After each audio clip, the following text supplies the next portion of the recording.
Hindi raw mangyayari sa Metro Manila ang kasalukuyang gulo sa Marawi City. Yan ang pangako ng ilang Muslim leaders sa Metro Manila sa kanilang naging pulong kasama ang PNP. Balita hatid ni Marie Zumali.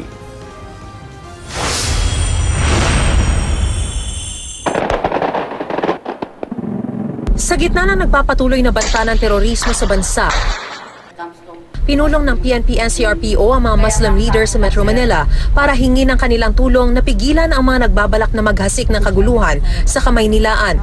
May babala rin si NCRPO Director Oscar Albayalde sa mga posibleng nagkakanlong sa mga terorista.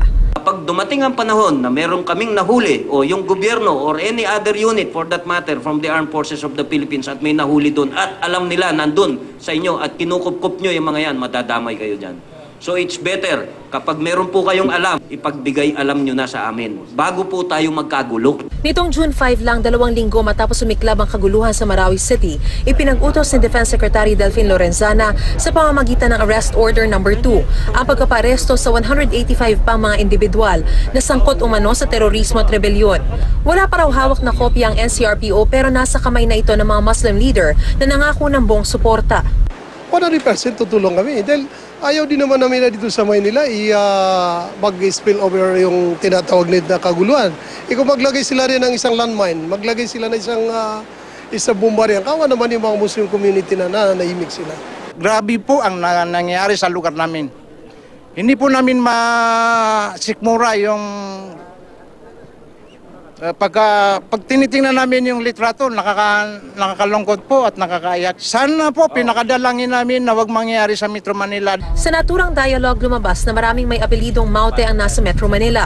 Pero hindi naman nangangahulugang kakampi sila ng Maute Group sa Mindanao. Umamin, maraming mga Maute rito, yung mga kamag-anak ng mga Maute na victim na nga ng bullying yung kanilang mga anak, no?